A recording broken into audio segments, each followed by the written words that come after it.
me ask you, what is your normal reaction to strangers?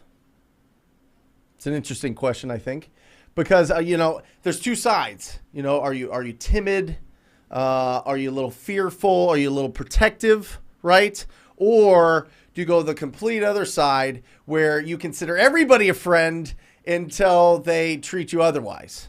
Right? It's really, really, really interesting because literally, to be a successful real estate entrepreneur, we have to melt the defenses of strangers every single day. We need to be able to have them bring down all of their stiff arms, all of their force fields, so that we can have a quality conversation and see if what we provide, the service that we provide, a cash as is offer, is that valuable to this property owner. That is the number one thing that we have to figure out, because we can't spend time working with people that'll never do business with us.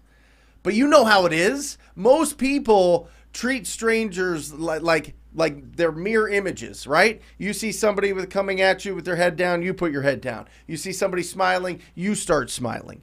What I am telling you is this. I am telling you the secret sauce to all of this, is your ability to melt those defenses, your ability to turn that stranger that fast into somebody that will have a good conversation with you, somebody that will actually speak to you, somebody that will talk to you, and that comes through. I'm going to show you, listen, this isn't just heady stuff. I'm going to show you what you need to focus on so that you can be just absolutely unstoppable with building those relationships with property owners. I'm going to show you the three things that are really, really, really important, but it all starts with our attitude towards this. It all starts with our ability to not be timid, not be fearful, not be shy, to go out there and understand that the incredible value that we provide, it solves these huge stress and anxiety of these property owners.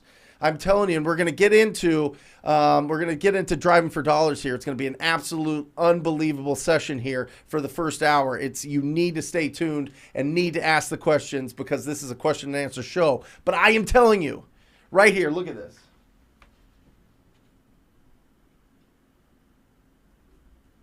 This right here, I am telling you, the attitude that you have going out into the world as a real estate entrepreneur is going to change everything.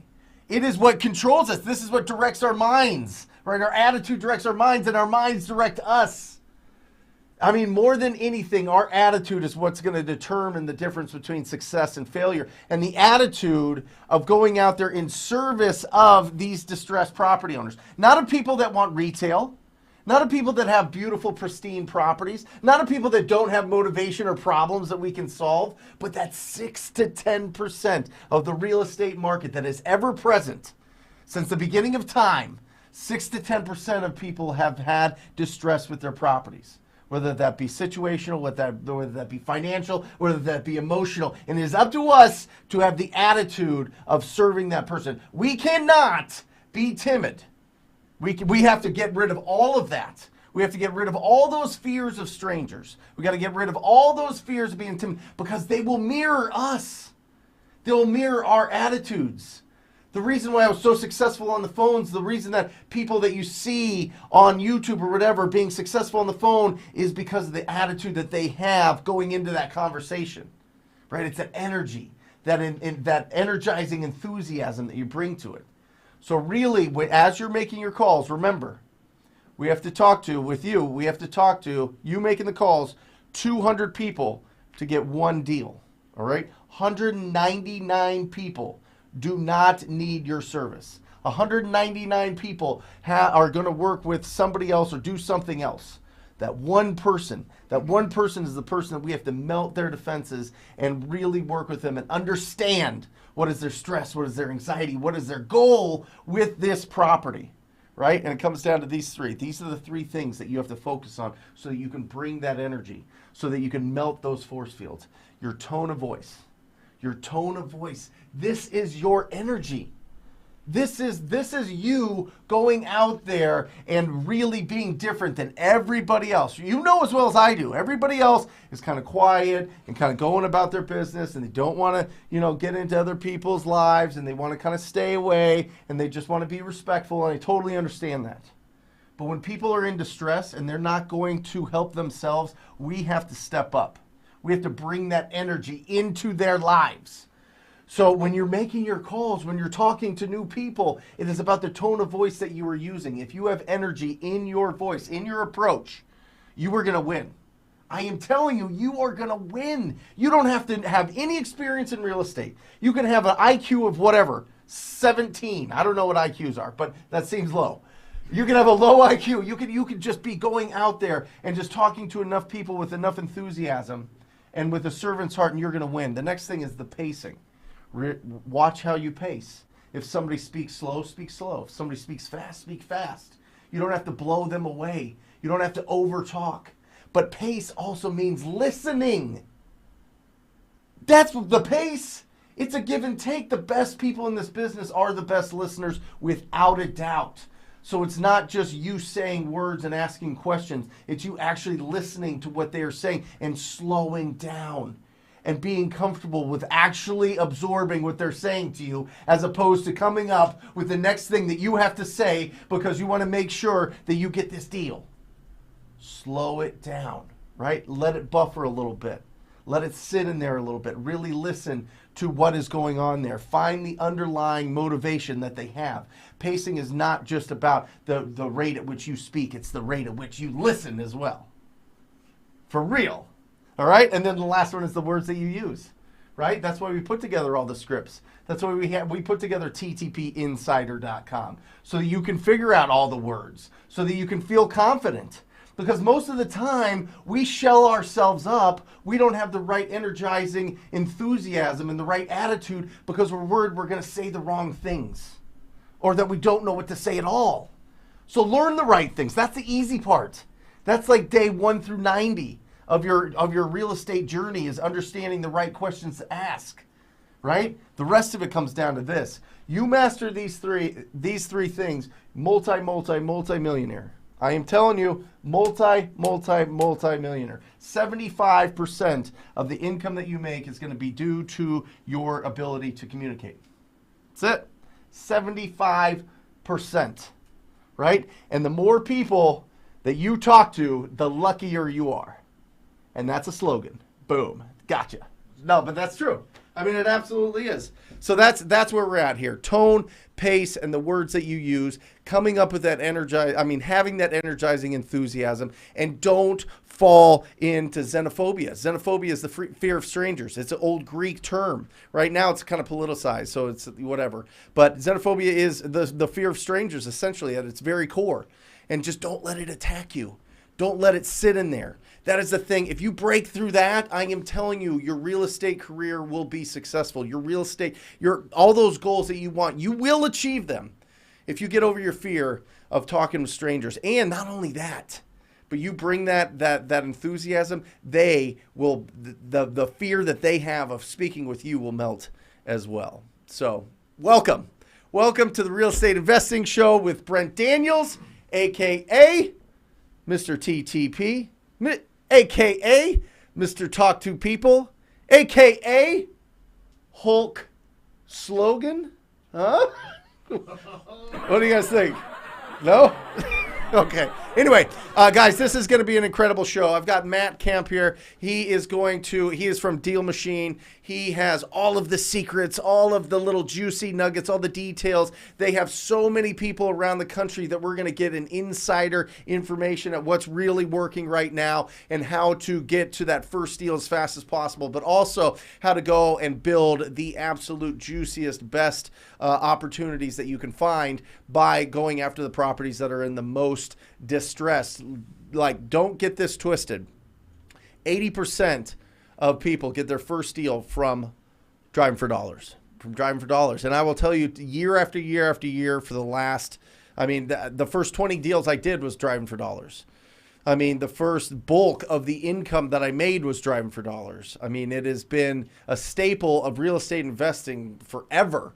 and now they've put it together and made it so much easier. Back in the day, you'd have to go around and write the address and do the research and get into all the tax records and find out who the owner is and then try to track him down and try to get a hold of him. That is all over. It is all streamlined. It is all absolutely incredibly easy to jump on and to get those distressed property owners just by driving around the streets or by using Google Maps. It's absolutely bananas. Virtual driving for dollars. Alejandro, will you come here and put this mic up for Matt when he comes in, because it is time to introduce to the show. Matt, come on in. Matt Kemp. Welcome. Great seeing you. Welcome. You too, brother. Yeah. You too.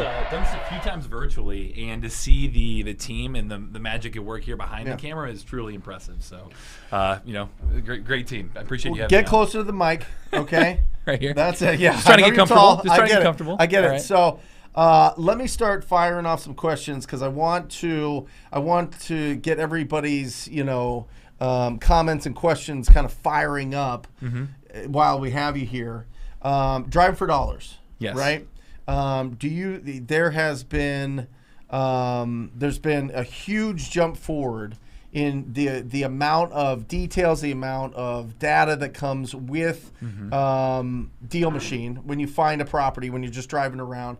What are people overlooking? You know what I mean? People say, okay, is it owner occupied? Is it not owner occupied? Does it have equity, right? You show if it has equity or not. Right. So you know if this is a deal or not. What are some of the things that people are finding important or maybe we just don't know about?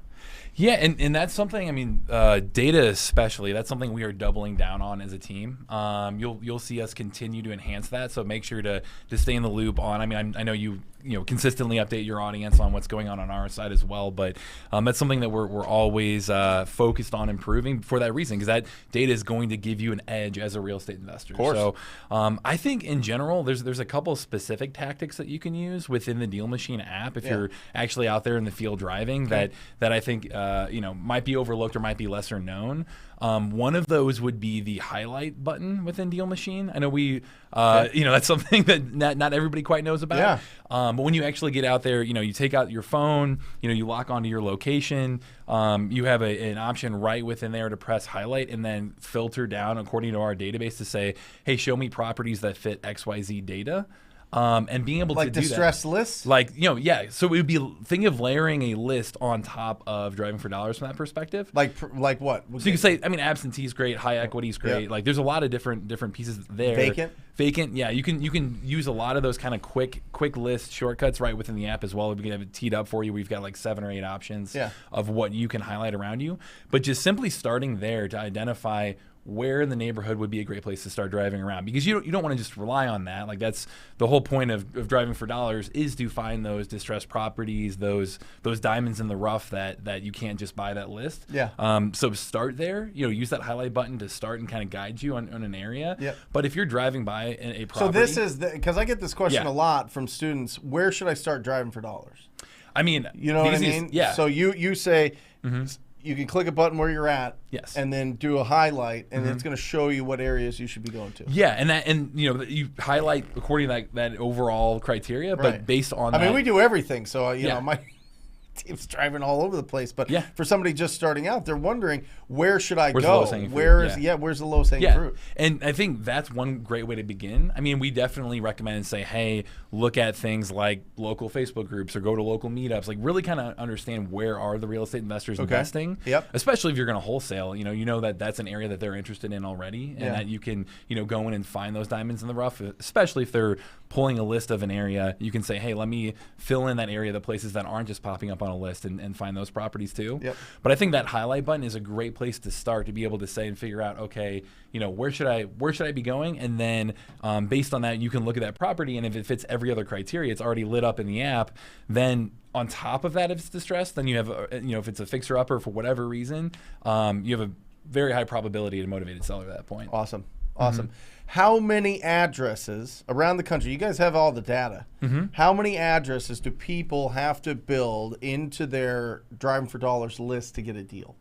Yeah, and that is something I think that number's always evolving. That's something where, driving for dollars, I know you brought me on saying. Sound very political right now. What? just hit us with an answer. Yeah. Well, okay. So shortcut. Yes. I just I want to explain the context because I don't want to say like. I get it. Want to give people the real info here. Yeah. But I'd say if you're in the Midwest, 200, that 200 mark is really kind of the initial first deal formula that we talk about. That seems low. It's pretty low. 200. That's seems on low. average. Okay. I think that's the number in the Midwest. In the Midwest. Okay. So if you're looking at a market like that, that's kind of the if you look at our general data set around where people first see success, traditionally that's what we're seeing. Okay.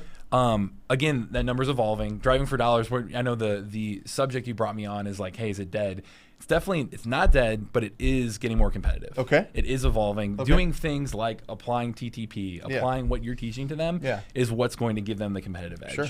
Like being able to come in and find those great deals or create their own list that you can't just pull that is not nearly as competitive because of that. And then applying things like your scripts, the tone, the all three lessons you're talking about today, all of that is what's going to take them to that next level to succeed. Love it. And we even see I'm in town for an event where it's some of the highest volume. Yeah, Collective Genius. Yeah, Collective Genius. Yeah. Highest volume real estate investors in the entire country. Yeah.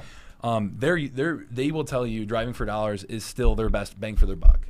It's a matter of scaling that strategy. Yep. But that is where the ROI is coming from. So Midwest, I would say 200 is where it is now. But again, going into the Deal Machine app, if you're gonna do a free trial or get started, aim for a couple hundred properties. I'd say that, especially in the first month. Mike, what do you got? Do you have a question?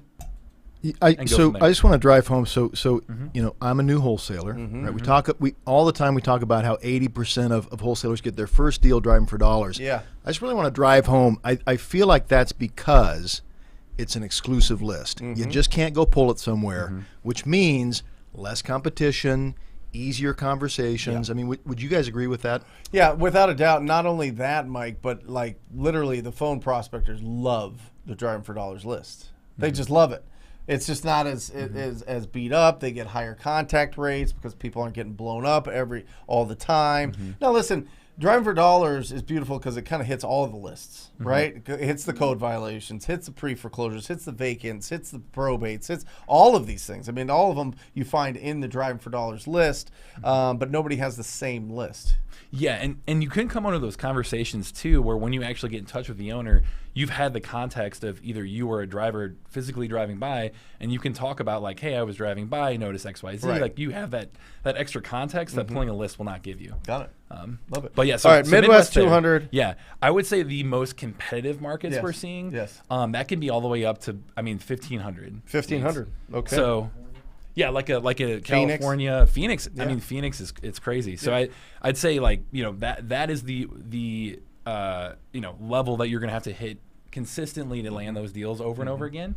To achieve that, that's where we talk about bringing on a driving team. That's why we talk about putting processes in place that you don't have to drive that much you personally. Well, the beautiful thing here's the thing on every other list, and I just told it, and this is nationwide. You need to talk to 200 people to get a deal. That's the average, right? And typically a 10% contact rate is strong. So out of 1,500 in Phoenix, 10% contact rate is 150 addresses. You're getting a deal every 150 addresses as opposed to 200 addresses. So you're shaving off 50 other conversations that you would need to have. This is something you got to think about all the time as you're tweaking, as you're growing, especially as you're bringing on new people onto your team. How do we get more results out of less efforts? It's by getting very specific niche list. I'm telling you, it is who you're going after. It's the target market, and you're shaving off 50 conversations right there. Yeah, and like 50 said, conversations more is probably qualified. 4 or 5 hours. Yeah, more qualified conversations. Yep. So, Yep. Potential higher intent. So 200 to 15. Is it price point really? Is it like 200 is lower price points under $100,000 properties, and then 1,500's these 350, 450, $500,000 properties? Yeah, and that kind of goes with the market too. So the Midwest, you're looking at a market that's going to be less competitive. Going to have you're going to have lower dollar like that. So yes. Now I don't send out the mail from Deal Machine, but I know a lot of people do, and I know people have had success, a lot of success sending out the mail there. What percentage-wise of people that drive for dollars or use Deal Machine are sending the mailers as well? Because I know a lot of them are calling. Yeah. A lot of them are taking those addresses, getting the phone numbers, calling them, and getting right to them. But a lot of people, maybe they're just doing this part-time. Maybe they're just getting the ball rolling. They're sending out the mailers so that somebody calls them. They don't have the time to like prospect every single day. So for those people, what's the percentage of people that are sending mail? Actually sending mail? Yeah, because I'm curious. I mean, maybe we'll start. I don't know. Yeah, I mean, mail, I would say the majority of our successful members, they're using mail. The thing is, majority? Though, yeah, I would say mail is a crucial piece of a long-term marketing strategy. But I think combining that with what you're saying of, hey, you know, cold call, text, like the immediate feedback loops, door knocking, things like that. That's where you're going to, especially as a newbie, especially just getting started, like that's where you're going to get your initial feedback loop. And mail's main purpose in our mind is the long-term game. It's where you can say, hey, just set it and forget it. In the app, you can say, send a mailer once a month and put them on a campaign, an advanced campaign through the app. And that way you'll start to get these inbound calls over time where you've added so many properties to your Deal Machine app that when you consistently nurture them over time, you're giving yourself the opportunity to be able to have more at-bats than just the one-to-one contact. Got it. How many mailers on average do people send out? Oh, per account? Yeah. Or? No, I mean, you're typically not going to send out one mailer. They call you and you get a deal. Oh, gotcha. To get to like that how conversation. many? What is the rhythm? How many should people expect to send out? Because there's a consistency factor, right? Yeah, for sure. And I think the follow through like that is what's going to separate you really in any sales job. Yeah, like the follow through is everything. Yep. So being able to give yourself a lot of nurture opportunities like that goes a long way. I think 3 to 6 is really kind of our initial recommended campaign. Okay. But I mean, we see deals all the time come from a year long plus. Of doing monthly postcards like that. So I'd say 3 to 6 is a good place to start and maybe budget for and say, if I'm adding that many leads, then budget 55 cents a mailer times 6 mailers, be able to think it through like that. Yep. Good. Awesome. Should we crack this open? Do we have some comments, some questions yet? So I just real quick. So we're talking about, does this still work? Does driving for dollars still work? The answer is yes, it works. But the idea is let's start kind of upping our game. So for example, the layering feature. Maybe start testing some mail, right? Things like that, right?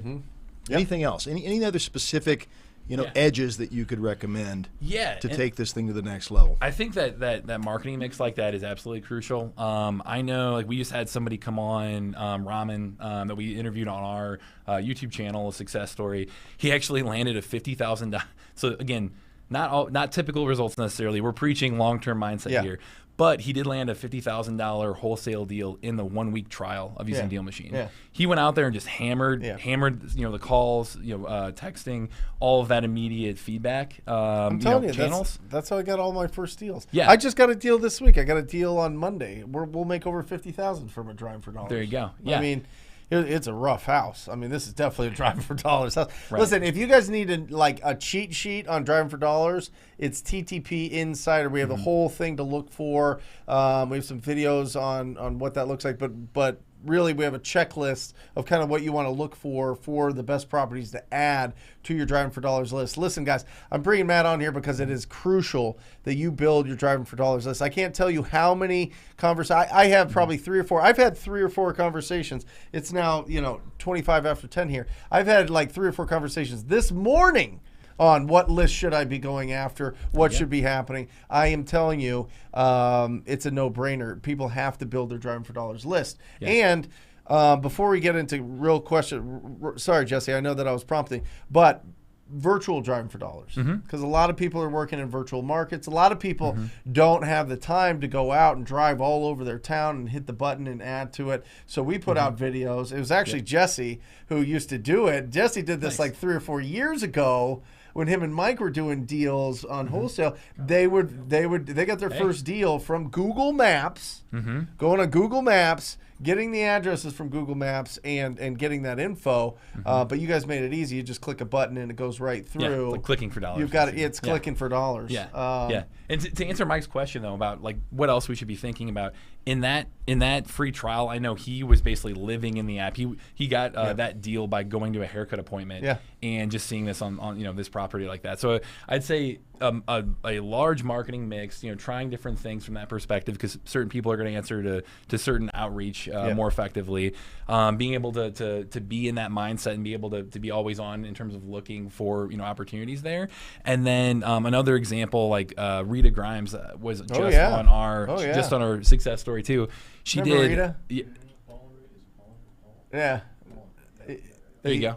Yeah. She did $200,000 in driving for dollars, fees in the first half of 2021 when we talked. Well, to her. look at the Polites. Yeah, it's crazy. I mean, so being able to do that, like people that are upping their game like that, they are using that marketing mix and they're looking in creative spots. Like for her, she talked about they would go in neighborhoods that you wouldn't necessarily think of as a distressed area, and find little things like she said there was siding falling off a garage and added that one, and that became a deal. Right. So I'd say that marketing mix and getting creative on where you're going, both of those things we're seeing work really well right now. So. Let's crack this thing open, guys. We've got Matt here for the next 35 minutes, and then we're going to just open this up to comping and the celebrations and all that. So make sure, by the way, if you are closing deals, that you are putting it in here, because we want to celebrate and recognize you and ring that bell for you. So if you have locked up a deal, sold a deal, let us know. But ask questions here, guys. If you have questions about driving for dollars, anything, we need to answer them right now. We've got 35 minutes to do it, and then it'll be done. And then we're going to move on to some other things. But make sure that you hit us with the comments, if you have them, about driving for dollars, building that up, list building, contacting, mail, whatever you want to talk about. Let's get it going. All right. Awesome. Stephanie, hey Matt, is there a video link to demonstrate the highlight button? Yeah, so I know our YouTube channel has about 800 or so videos at this point, I believe, showing off various pieces of the app like that. And that's something that feature gets unlocked within any kind of 7-day free trial with us. So it's not an add-on or anything like that. But we have a demo right on on our YouTube channel. If you search highlight on our YouTube channel, that'll come up right away. Awesome. But I'd say that is bar none one of the initial You guys put a lot features. of stuff on your YouTube. Yeah. Not only that, Stephanie, but on their mailing list, they do interviews on a monthly basis, 2-week basis, weekly bi-weekly? basis. Yeah, twice a month. Twice a month. Yeah. They interview people that are just going bananas, like that are just absolute superstars in the business, and it's phenomenal. They do a really good job of opening it up to questions on there on that channel as well. So make sure that you get in there. I think it's just in everybody that's signed up for Deal Machine. But that's another advantage of having the app. It's just having real life people giving you their up to date success stories so that you can replicate it. So, but also, I mean, it's on. Check out the YouTube channel. Yeah. Our team does great work. Elise and everybody on the content team. So we're lucky to have them. Awesome. Yeah. Sugar Snap. I have a FedEx hub down the street from my office, and the drivers are interested in driving for. Now we're getting into questions. Yeah. Now we're opening it up. Sugar Snap. Interested in driving for dollars for me. What type of payment system would you suggest? Yeah, You've seen it across the board. We have seen it across the board. It's hard because you're tempted to go the route of just saying, yeah, if you find me a deal, I'll pay you a commission on it. That can work. Historically, we've seen people churn out pretty quick when that happens. High turnover if you just do commission only. Yeah, so we paid hourly. Yeah, there you go. Traditionally, we do hourly, $15-20 is what we usually recommend. And then on top of that, you can have some kind of performance-based pay. So it could be, like $1 per qualified lead that they add. And qualified meaning you go in and actually say, yes, this is a good lead. I'm going to call, mail, reach out to them. Or you could do that performance-based pay on top of that, $500 or whatever it might be per deal. But definitely recommend, having a payment structure that has a real, guaranteed rate to it. They're going to stick around a lot longer. Yeah, we did hourly, kept them around. The other side, if you don't have the budget, Sugar Snap. I love that. I just love saying Sugar Snap. Yeah, it's fun. It's a fun word. As you're building up your business and building up your experience, and people start wanting to be around you and understand it, the cost of admission, if they just want to mentor with you as you're getting going, is driving for dollars. Is you go out, like, give me 100 addresses a week and we'll meet for an hour.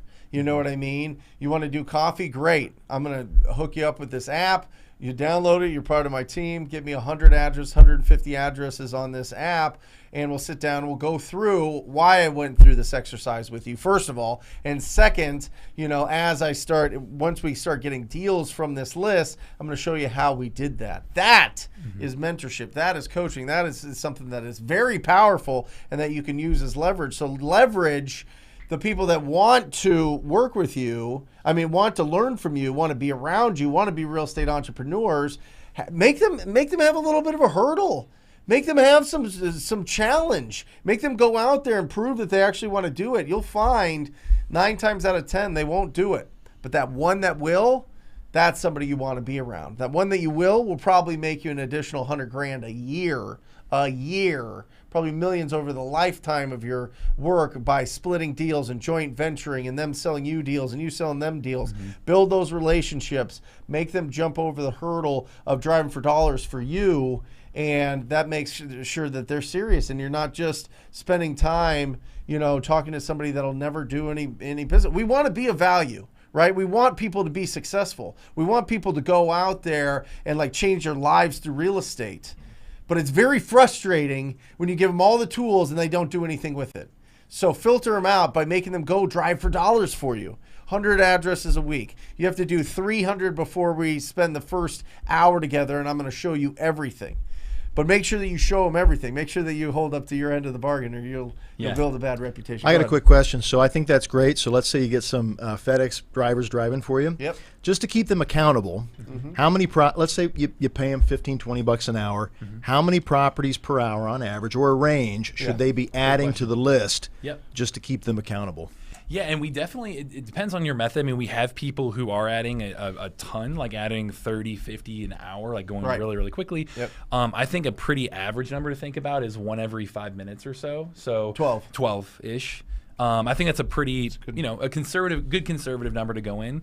And I think when you are budgeting for that driver, that's start with that 12 per hour number. Think, hey, if I need to get to, a couple hundred properties every month to get that deal a month, or, whatever your end goal is, do the math there to be able to understand how many hours of driving it's going to take. What's 1,500 divided by 12? Yeah. It's like 150? 125. There you go. 125 hours per deal of driving, building that list in the most competitive markets. Now, obviously, if you're at 200, you're getting there in 18 hours, 17 hours, 16 hours. It's much different. But that's what you got to factor. Don't listen, these things, you got to put in the work. You got to put in the time. You got to, or have somebody else putting in the work and putting in the time. So either budget somebody else, have it in your budget for somebody else to do it, or just make it part of your lifestyle. Make it part of what you do during the week is just driving for dollars and adding those. 1,500 on the high side if you're just joining us. 200 on the low side. It depends on price point and competition there with people going after those properties. But 1,500 to 200 is a good scale to know so that you can set your expectations appropriately.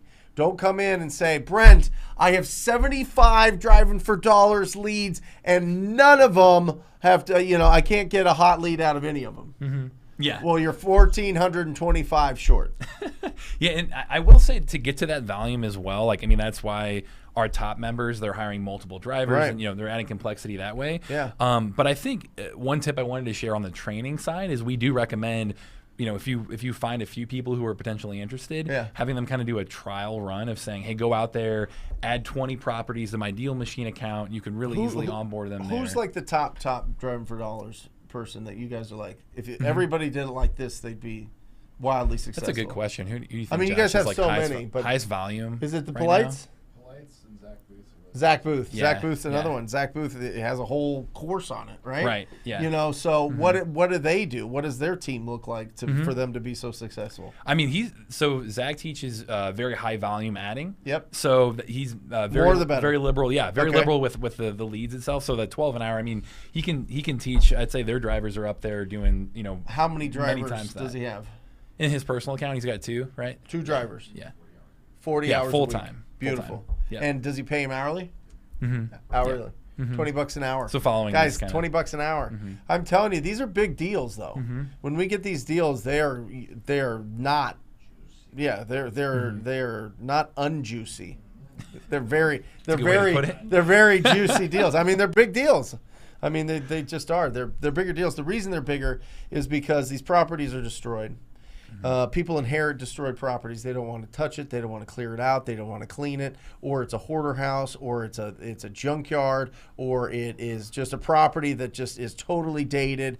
And a lot of people just do not have the capital to fix up these properties. They don't have the money to fix up these things. And it's to the point where they might own it free and clear. They might have a ton of equity, but a bank will not give them a home equity line on the property once the appraiser goes out and checks the condition of that property. Yep. They go, that's too much of a risk. So not only do they have their capital locked into these properties, they can't touch it. Right. I mean, usually, if you want to fix up your house, you want to do some things, you go, you've got some either buy down in your debt or pay down in your debt, or you've got some appreciation, you got a nice bit of equity, you could pull it out with the banks. Can't do it here. I'm telling you, they're stuck. They are stuck. They got two options, like either find that money to fix it up and totally renovate, or sell it to a cash buyer. I mean, that is literally why home investors for the past, 15, 20, 25 years, they literally have signs. We buy ugly houses. We buy ugly houses. They tried to trademark that, by the way. And yeah. And so it's like the reason they do that is because those are huge deals, and they understand people just want to get rid of these properties. They're the most likely to be the biggest spreads. And for a company that only gives people, a couple leads a month, they have to hit on these leads and get big deals, or the business goes down. Yeah. One thing I will add, in the more competitive markets, when you have to hit that high volume of lead, you're also getting a bigger, it's a bigger payday. Spread? Yeah, bigger payday. All day? So you can justify that. Oh, man. Yeah. And you know what? I'm going to adjust it. I'm going to adjust it, Mike. Yeah. No longer is it go after properties that are 150 or more. It's now 200. Yep. I want properties. I want you to, hit me with some sounds or something. Yeah, $200,000 or more ARV is what I want you focusing on. Now, listen, you can dip in under there. I'm just telling you, it is just as much effort to go after the properties lower as it is the ones that are higher. Obviously, if you're in a market where it's much lower, stay in there, do your thing, grind it out, but really watch your expenses, because the profit that you get per deal needs to be very, very high in those low price markets for you to really hit your goals, till you really start having enough to pay taxes, to pay your overhead, to pay your marketing, and for it to go home to you and your family. And then once it goes home to you and your family, what percentage of that are you investing and not spending? That's the big issue, right? Because, we talked about it. We talked about the Parkinson's law. As soon as we start making more money, our expenses float up to match it. You know what I mean? So really, really, really watch it. That's why I want you guys getting bigger deals, because you get 20K as opposed to 7K. That 20K, there's a lot more left over to invest in assets. All right? Yeah. Good. All right, from IG. All right, thank you, Instagram. How do you handle people approaching your vehicle while driving for dollars, asking why are you taking a picture of their house? So I actually think that's a fantastic opportunity, like you said, where you talk to people, you're immediately approached and have that mindset of being friends with people. Yep. I think that's a fantastic opportunity to be able to apply that. Tied that all together. There you go. Yeah, I mean, like that was nice. Like the more you can talk to other people within your neighborhood, within that area, the more information you're going to get. Be completely transparent with them, and just tell them that you're a local investor. Maybe you live down the street. Be able to we always even go as far as to say, hey, be obvious. Like, we even recommend, wear like bright orange, the vest, to say like, hey, I'm here. Don't make it look like you're doing something sketchy. Just be very obvious with them and tell them the truth, and try to turn them into to a friend, and who knows what goes the conversation is, we are looking to invest in this neighborhood. I mean, listen, if you say to a neighbor or to anybody, we're looking to invest into this neighborhood, and they're angry about it, it's on them. Like, that's crazy. I mean, there should always be people that are looking out for the people that just can't help themselves. You know what I mean? And being able to go in there and invest in an area that cleans it up and reduces on whatever it is, whether it's break-ins, whether it's graffiti, whether it's just kids shenanigans, whatever it is. If there's vacant properties, if there's rundown properties, it's going to bring a certain amount of craziness to the neighborhood. And if you can invest in there and help remove that opportunity, well, it raises the property values. It raises the amount of property tax, which then goes to the schools. It goes to security. It goes to the public spaces. It goes to all of these incredible things. So, there's huge advantage in just explaining that you are investing into the neighborhood. And if people have a problem with that, just ask them why. We've had plenty of people stop. My best driving for dollars guy of all time was a retired pastor, Richard, and people would stop him all the time because he drove so slow. I mean, he'd sit in front.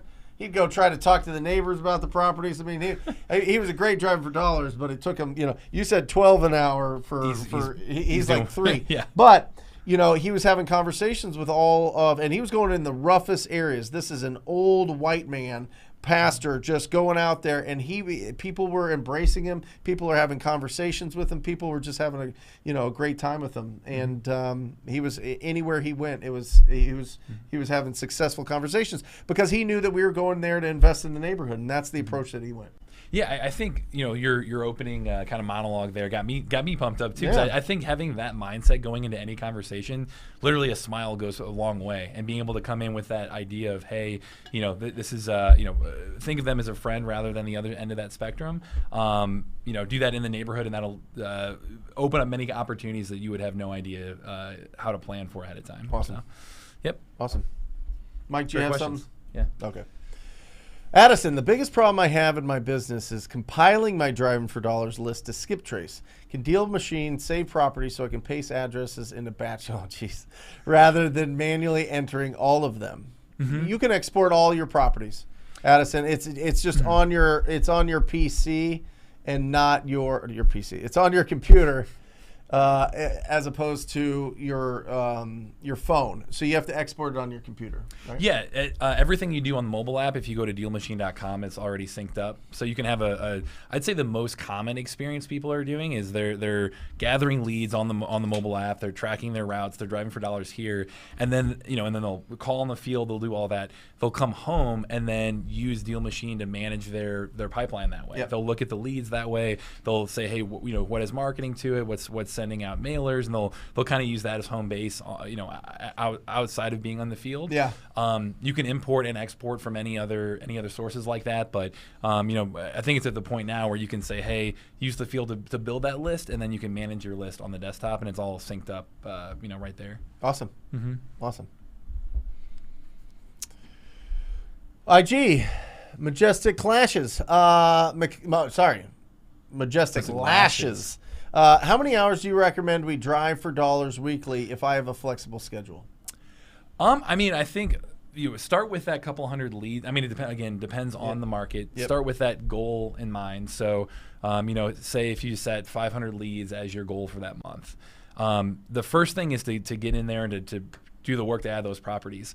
As you do that, you'll see, you can track your time, you can track your route, you can figure out how long is it taking me to add these properties. If you're on that conservative side, say you're going for 500 leads and you figure out you're doing 12 an hour, what is that, 40 hours right there? So that's 40 hours to get to that 500. Right. I think I did the math there. Yep. So plan your day around that. It's just, I think, a goal-setting exercise to understand how many leads does it take to get to a deal based on my market, how many hours can I add those leads, and then how long is it going to take for me to be able to call, door knock, text, however get in touch with them. So. 5 hours a week, Majestic Lashes. As a minimum. Now that's the morning I want set up for hunting for deals, for finding deals, the afternoons for doing deals. Now, if you don't have appointments or lead follow-up to do in the afternoon, then get out there, go see the inventory, right? Or if you're virtual, get onto Google Maps and get the Deal Machine attachment and just click it and add those to your list. And you can have, you could do that all night long. You could do it a couple hours. You could do it while you're watching TV or playing games or whatever else. kids are doing homework, you're just adding things to it. You can do it right from your computer. You don't have to go drive. Now, I like driving if you can, just because you kind of get a feel for neighborhoods and what's going on. You can see, is there dumpsters in the front yards? Is there new construction going Gives up? you more context. Are there new neighborhoods being developed?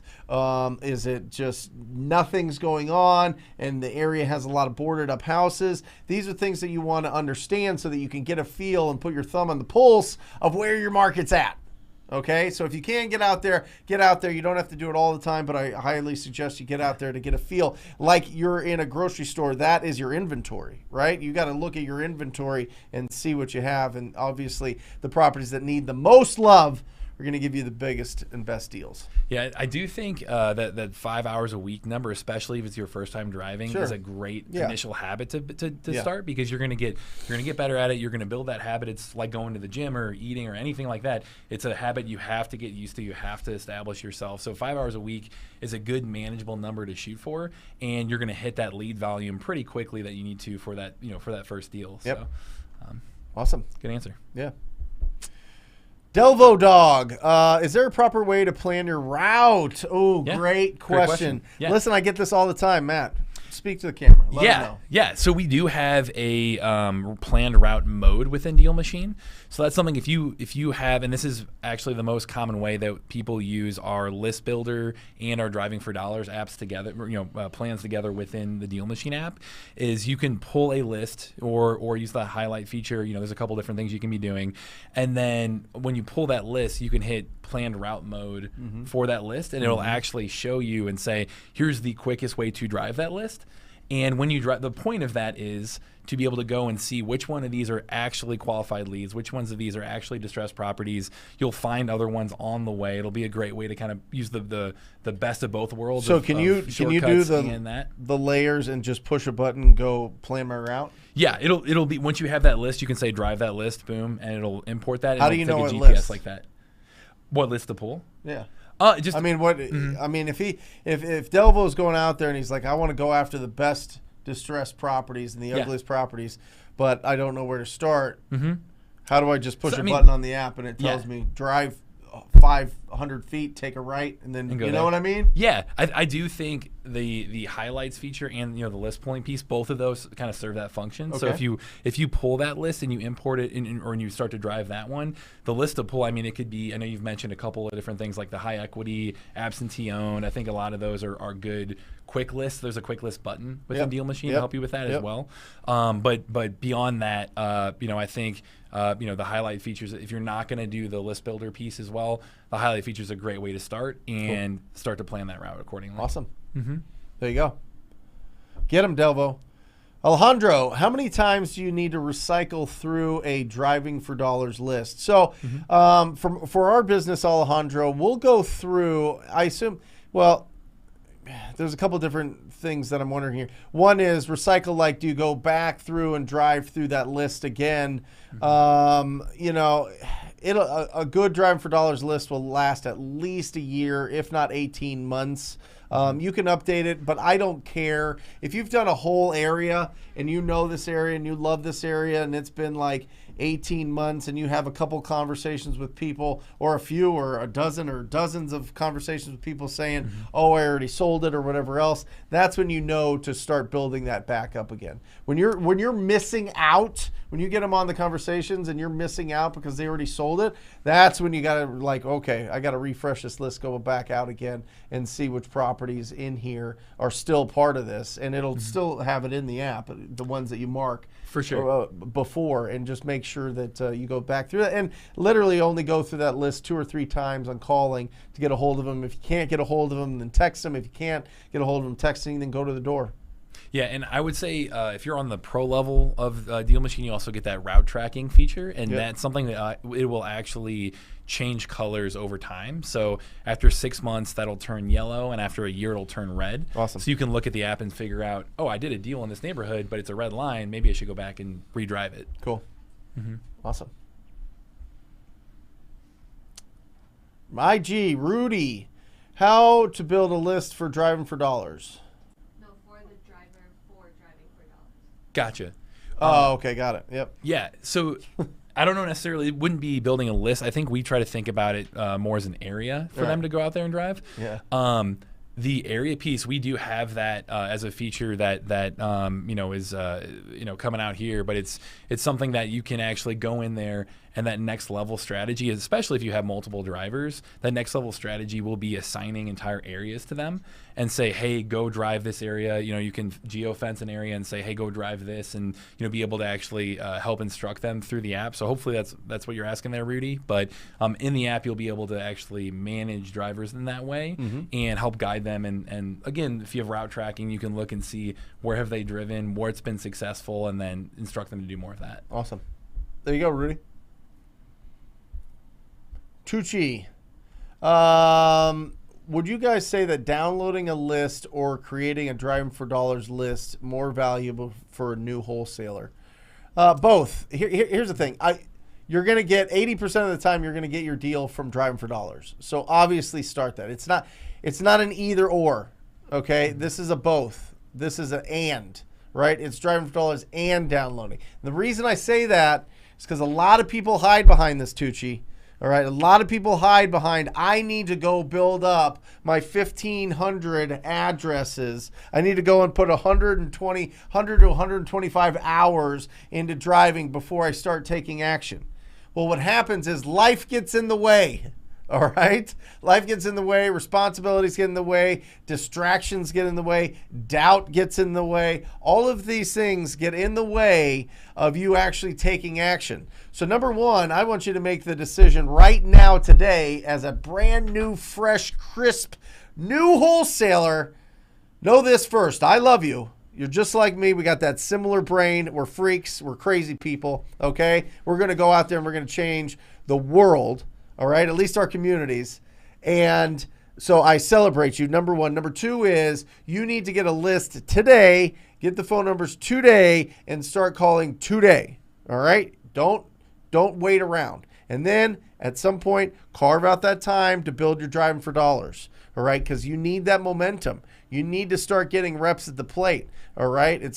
You can't just be sitting there thinking about what you're going to do. You got to go out there and absolutely do it. So don't hide. Too many people are hiding behind, I need to go and get this robust driving for dollars list before I start taking action. That's not the truth. You absolutely don't. You can start taking action right now, Tucci.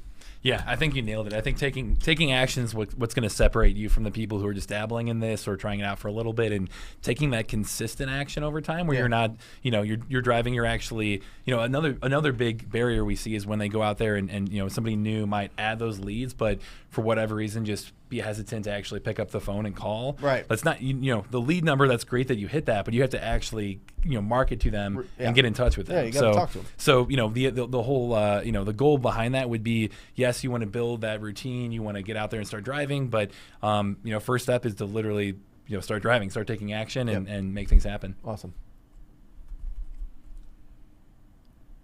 Greenwood, would you recommend calling your driving for dollars yourself or pass it off to your cold caller?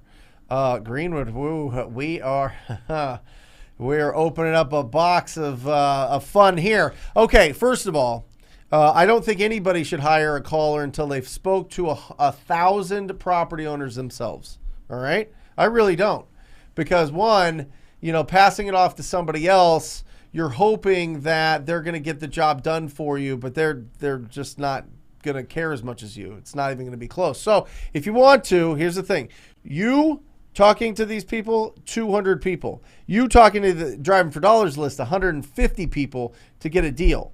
You need to quadruple that if you are having a virtual assistant call those leads. Quadruple. All right, Greenwood? That means that they have to talk to 600 people. 600. That means you need to have 4 times the amount of 15. You need to have 6,000 addresses in your driving for dollars to do one deal. So what I will say is 100% you in the beginning. 100%. Get the ball rolling. Now, listen, there is economies of scale. You're going to be able to scale this thing and get other people, leverage other people's time, leverage other people's talents. But in the beginning, you got to put in the work here, and I'm telling you, you're going to be wildly rewarded for that. And you're going to keep most of that money because you're not paying somebody else 4 times the amount of time to do it as you. So carve out that time. Listen, some people are in the military. Some people have jobs where they can't have their phones all day. Some people are teachers. Some people are driving trucks. Some people are doing other, or industries where they can't consistently do it every single day. What I'll say is find the times that you can, and that's the one list that I would focus on 100% would be your driving for dollars list. If you want to have somebody call all your other lists, great. Save that one for you. Mm-hmm. It's 150 conversations versus 200 conversations. Right. That's big of time. The most qualified leads. Of the most qualified. 100%. And I think in general, that's for really any entrepreneur, but being able to do something yourself is going to give you way more confidence and context to be able to teach others to do it in the future. 100%. So, yeah, I'm with you on that. Mm-hmm. Yeah, when you're going to look back fondly, Greenwood 1921. You're going to look back fondly of those times that you were putting in that work. You're going to look back at what we did. Mike and I were hitting the phones, since we were young 20s. I look back at that and I was like, wow, that helped destroy, the fear of speaking with strangers. It truly does. Go ahead. So you've got two big rules for when to hire anybody, right? One is you need to talk to 1,000 property owners, talk to them, right? The other is you got to make, is it 30 grand a month, 3 months in a row? Yep. Gotcha. 30 grand a month for 3 straight months. That's more, honestly, for like acquisition managers, disposition managers, some of these essential roles in the business. I don't mind if people get into hiring callers if their schedule's very congested and they have the budget. Because it keeps the momentum, even though they're not making the calls, they're getting the leads in. And so I just want people to be consistent with their efforts. Again, it goes down to, it goes back to the number one word for the first 90 days of your real estate journey is sustainable. Mm-hmm. Sustainable effort, sustainable action, sustainable schedule. If you sustain your enthusiasm, energy, passion for this business for 90 days and you go for it, no matter what your family's saying, no matter what your friends are saying, no matter what your coworkers are saying, no matter what anybody's saying, no matter what you're saying in your head, no matter how much hallucinating you're doing and going through all these crazy little transitions that we all go through when we're breaking our brain and getting into something exciting, going after an actual goal as opposed to just working for somebody else or just living an average life. When we go into that mode, that is, you need to be sustainable. You need to protect yourself. You need to be, really, really, really strong in your conviction to be, this 90 days is my runway to get my first deal. And then from there, it's going to be unstoppable. Yeah. If you can come into, from a deal machine perspective, if you're going to say, hey, I'm going to get out there for driving for dollars, I'm going to start adding leads, I'm going to start following up with them. If you can have that 90-day mindset and set those goals of here's how many leads I need to hit and go into it like that, you're setting yourself up for success. Yes. Yeah. Awesome. One more question, and Matt is going to get out of here. Sadly. Yeah. Sadly. Miran, love it. I love it. Miran has been on fire lately. Mm-hmm. How bad should a house be to put on your list? So it's funny. Even Josh is here in the studio with me too. Josh on our team, I think it was his first property he ever got through Deal Machine. He said, I believe it was Halloween lights were up on that property and it was like January. So that's not necessarily, the house isn't falling apart, but it's showing you like, hey, something's off here. Like they're not keeping up with this for whatever reason. So it can be subtle things like that.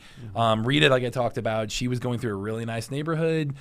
She saw, just a small piece of siding falling off a garage. Yep. Add that lead, became a deal. Yeah. So the little details like that will go a really long way. And especially if you're driving yourself and you really get to know the neighborhood, you'll be able to pick out things like that where you say, this is out of place for whatever reason. Love it. All the way through to the obvious stuff of, there's a tarp on the roof or there's, boarded up windows or whatever it might be. Yeah.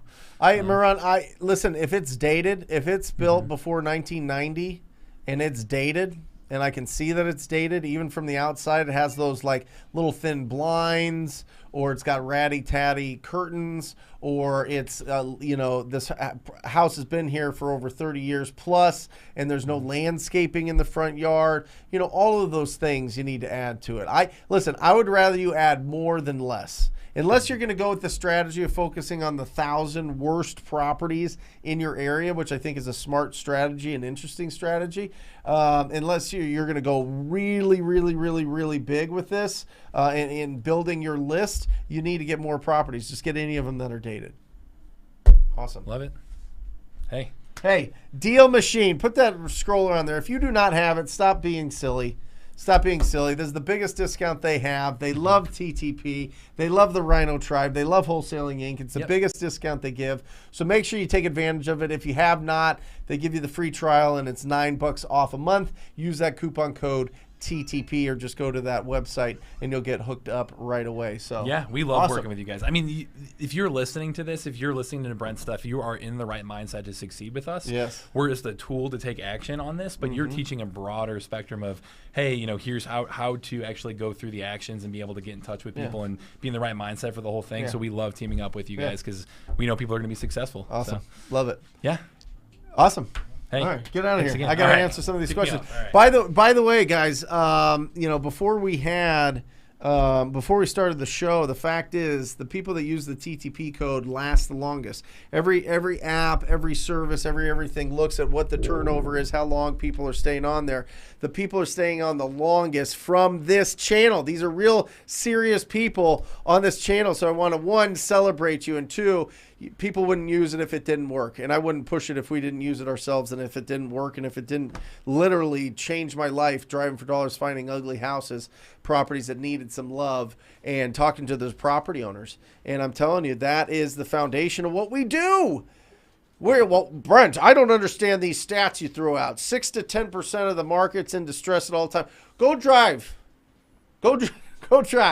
and tell me that 1 out of 10 or 1 out of 20 properties is not in rough shape in these neighborhoods. I'm telling you, there is so much opportunity, and that's just cosmetic. That's just the condition of the property, let alone all the other niche lists, all the other opportunities you find when people put themselves in uncomfortable situations. It's not necessarily just only ugly houses. It's also ugly situations. So that's what we do. Our job is to discover them. Our job is to communicate with them, and our job is to lead them away from the stress and anxiety and get them out of there and get us a fantastic discounted properties. And that's how we find them. All right.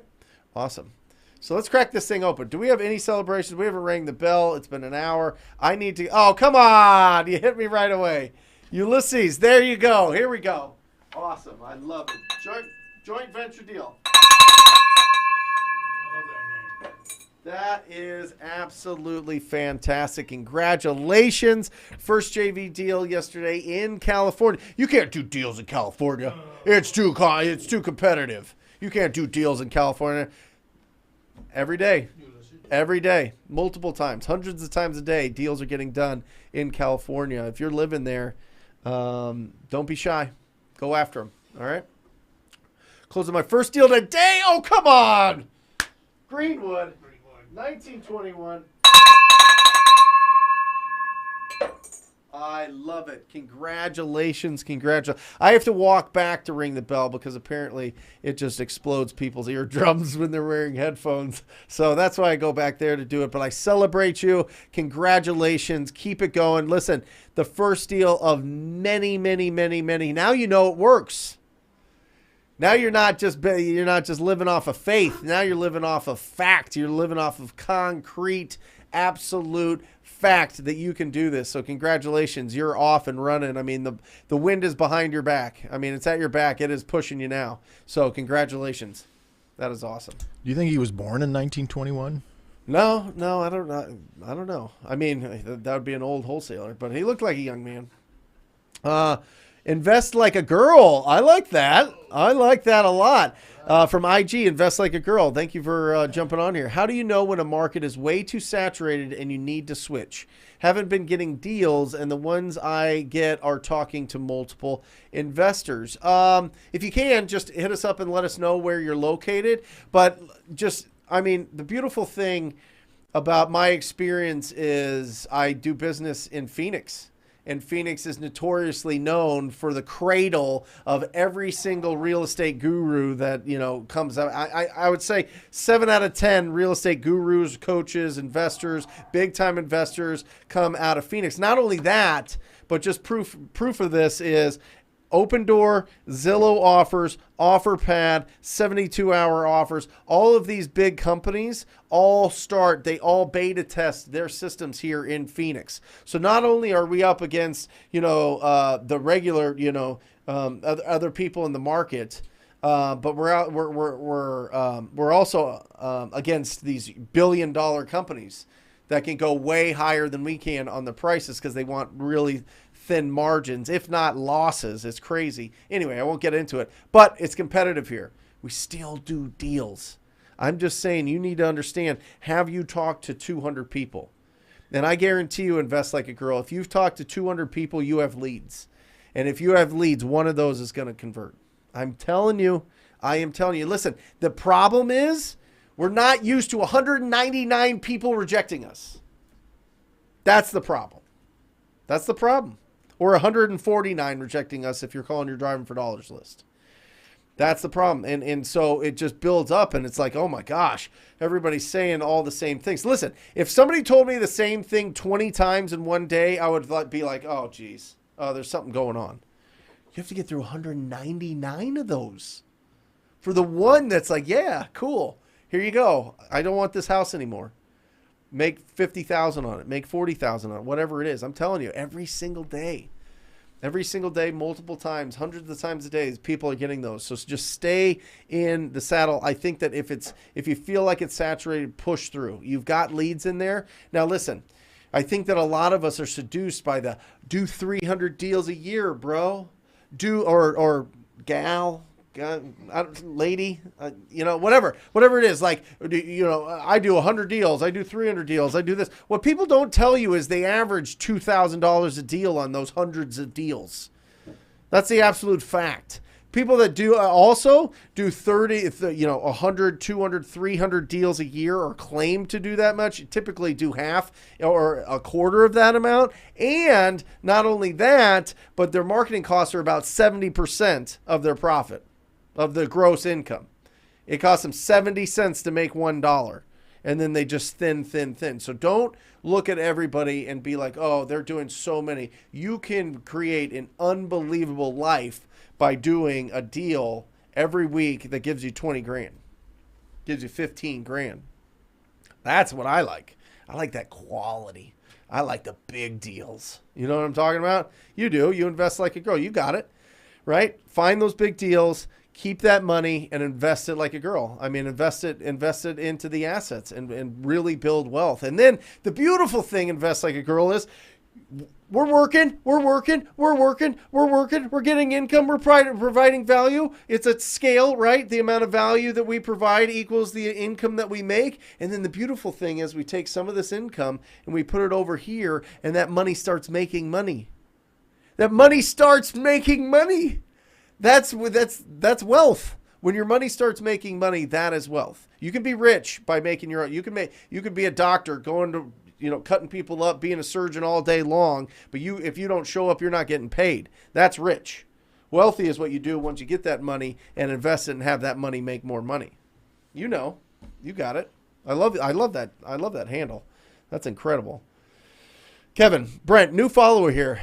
Thanks for the info. I'm going to the auctions website. Skip tracing the address, a good way to get leads, obviously before the auction date.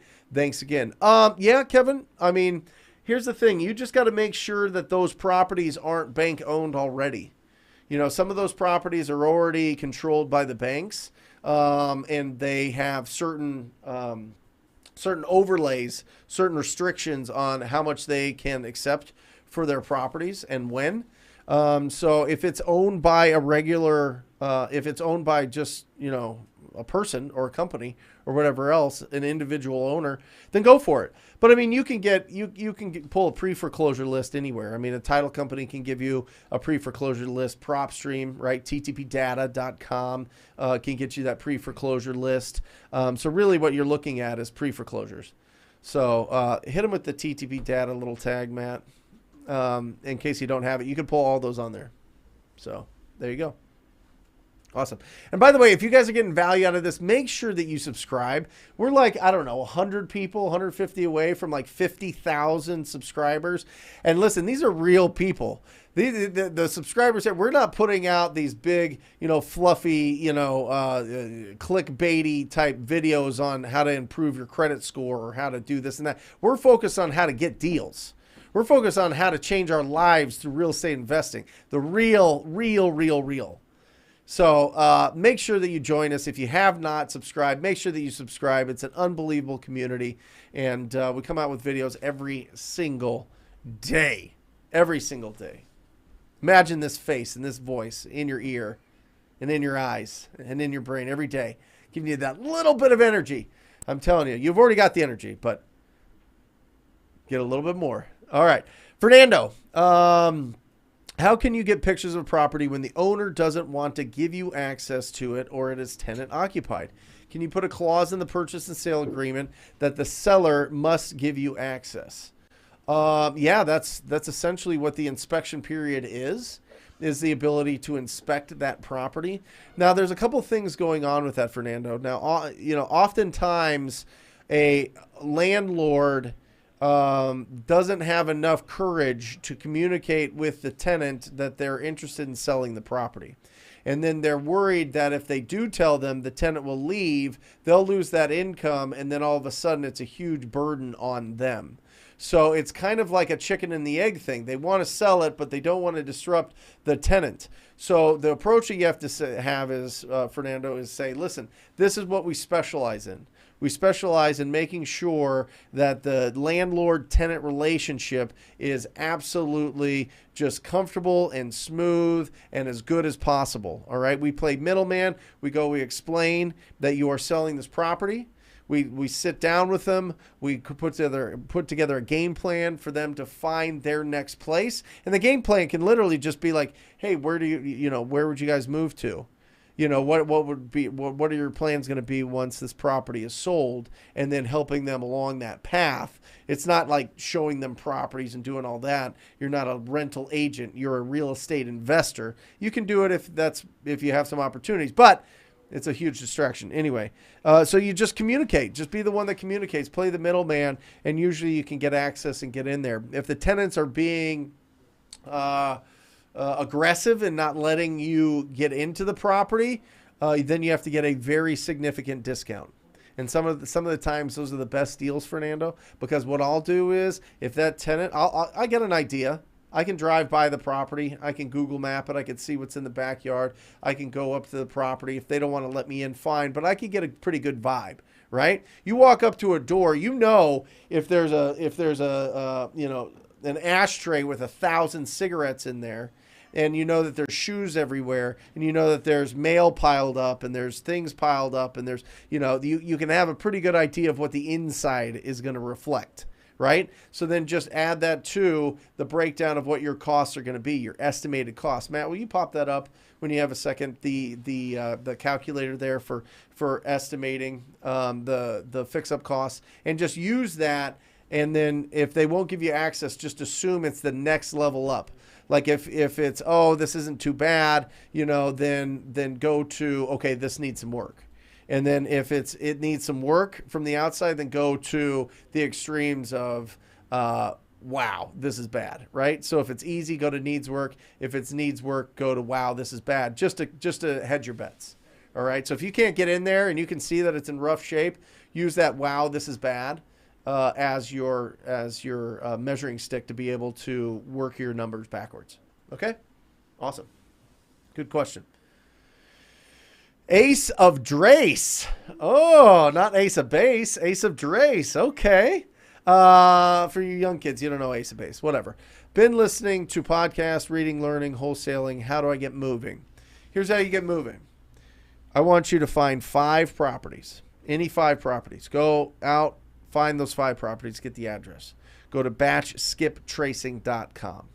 Put those addresses in batchskiptracing.com. Get the phone numbers. Ace of Drace, and then call them and ask them if they would consider an offer. If you don't know what to say to them, ttpinsider.com, you get the TTP script. You can check that out. All the downloads, a ton of resources in there for you. But you just ask them, if they would consider an offer in their property, and that's how you get the ball rolling. Here's the thing. You are stuck in the education loop, Ace of Drace, yeah. You're stuck in the education loop, and it's a trap. It's a trap. You're trying to be too smart. There are dumber people than you out there right now getting those deals, because they don't have that filter. They're just not stuck in that education loop that you're in. They're just calling people saying, hey, would you consider an offer? Yeah, sure. You know what I mean? It's that simple. It truly is that simple. So just take the action. And remember, I don't care if it's 5 people a day until you feel, you're built up and your confidence is built up that you can call 10 people a day, 15 people a day, 20 people a day. And then it starts snowballing and snowballing and snowballing. More people you talk to, the luckier you are. Boom. Slogan. Hulk slogan. What do you think? No? Yeah? You like that? No? Okay.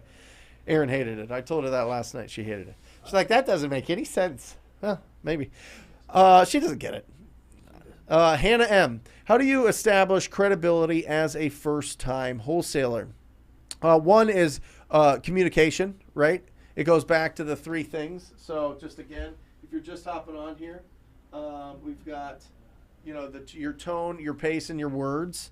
The tone, the pace, and the words that you use is going to help establish the credibility. But really, it's not really credibility that I want you to focus on, Hannah. It's 2 things. Likability. Can you close that mic? Likability and certainty. Likability and certainty. That's what I want you to focus on. Because if you're certain and you're likable, you're going to win. That's it. So likability and certainty. Now, if they ask you if it's very important for them that you've done deals, if it's very important that they want to see your proof of funds or whatever else there, then squad up. Squad up with somebody in your market. Squad up with somebody. Wholesaling Inc. has an incredible Facebook group. Wholesaling Inc.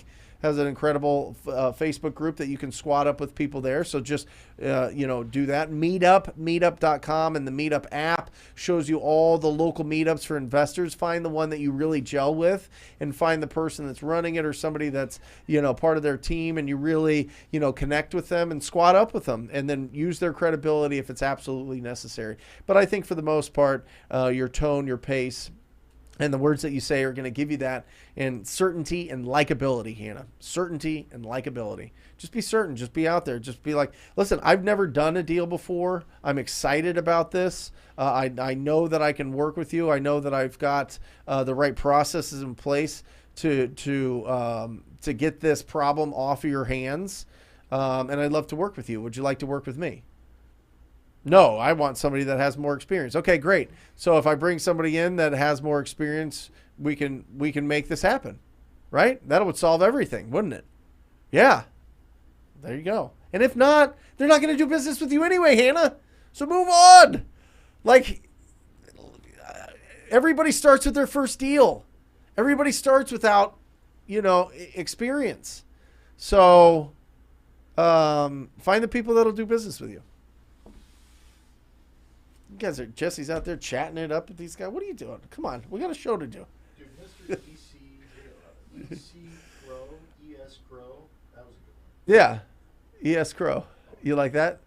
All right, well, I'm working on them. Alejandro, how do I maximize my schedule to be productive all day? I do this full time and find myself stopping at 3 p.m. after calling for 5 hours. I love it. Listen, Alejandro, you're putting the work in. Don't beat yourself up, brother. I mean, I don't know who you're comparing yourself to, but I don't know many people that are consistently calling for 5 hours. Like, I would do 3 hours. I would do 15 hours a week and stay consistent with that and really built it up. But at that point, I mean, if you're calling for 5 hours, there should be a good amount of lead follow-up that you're doing and going on the appointments and getting those contracts signed. So, we have a ton of videos on this channel about the perfect optimized schedule. But if you're doing 5 hours of calls and you're done at 3, be done at 3, bro. Like, stop beating yourself up. Now, the flip side of that is if you're calling for 5 hours, make sure it's consistent, and you should be overwhelmed with leads. So if you're not, then you have to start investigating. Is it the list? Are you getting bad data? Right? Bad phone numbers? Or is it your approach on your phone? On the phone, is it your skills to ask the questions? Are you sticking to the script? Are you asking the right questions? Are you pre-qualifying based on the 4 pillars of pre-qualifying? Right? Condition of the property, timeline to sell that property, motivation, and price. So there you go. Alejandro, you're doing fantastic, brother. Just make sure that 5 hours is every day. You know what I'm saying? Calvin K. Williams, I'm in Chicago, Second City. Love it. How do I go about choosing a virtual market? Yeah, Illinois, you need a license, right? So a lot of people that don't have those licenses pick virtual markets. What I would say is this, Calvin, what market are you interested in?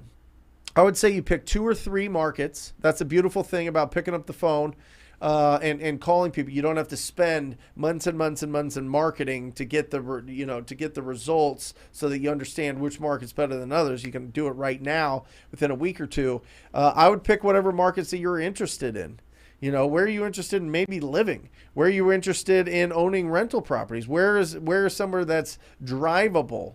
Now, being in Chicago, you know, you probably have to drive a while, so you're going to have to do it, you know, virtually. But for anybody else that has some other markets that are kind of on the outskirts, you know, go for those properties that are in those markets. But just pick. It's not rocket science. Pick 3 that you're interested in, and go after them. I mean, I don't care if you throw a dart at a map. You know what I mean? Like, make sure. What I would say is make sure that they have 500,000 minimum population. 1 million would be better because you're going to have bigger buyers and higher price points with $1 million person population. And I want you to get big deals, Calvin. I want you to get big deals. So don't overthink it.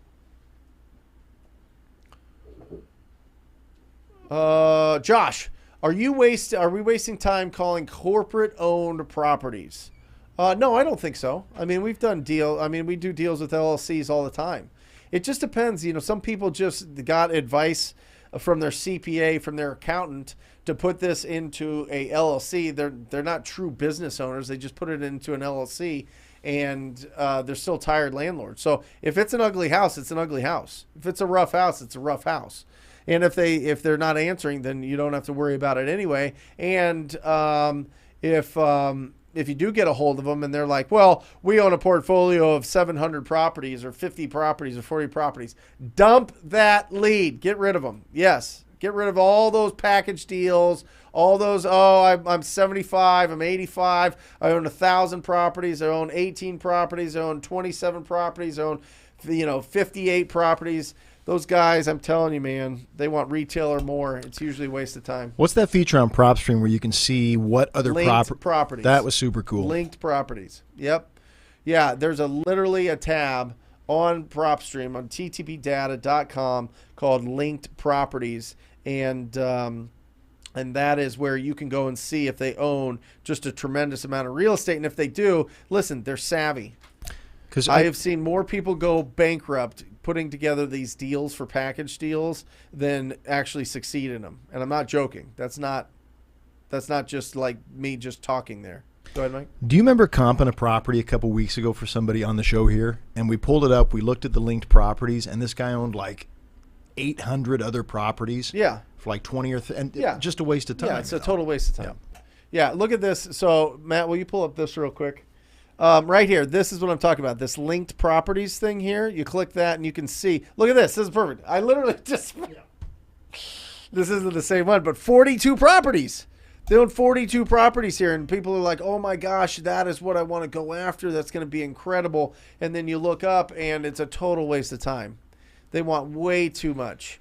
They think everybody is like connected to a hedge fund. They're waiting for that beautiful, once in a lifetime, price point for their property. So that's just a little rant on people that own portfolios. I'm telling you, it's exciting because they will tell you, yes, oh yeah, we're actually looking to get rid of our whole portfolio for the right price. Why don't you do your evaluations and let me know what you can pay for it? And it's like 4 hours worth of work comping them, 4 hours of excitement and all these things, and then all of a sudden nothing. So there you go. You want to comp a property that's going to auction? Yeah. Yeah, let's comp a property. So we're going to comp a property that's going to... oh, come on, Javier. Come on. Look at that. So you can't do... Listen, Javier, obviously somebody didn't tell you can't do deals in Southern California. Yeah. Nope, you can't do them. Oh, apparently you did. All right. Congratulations. Here we go.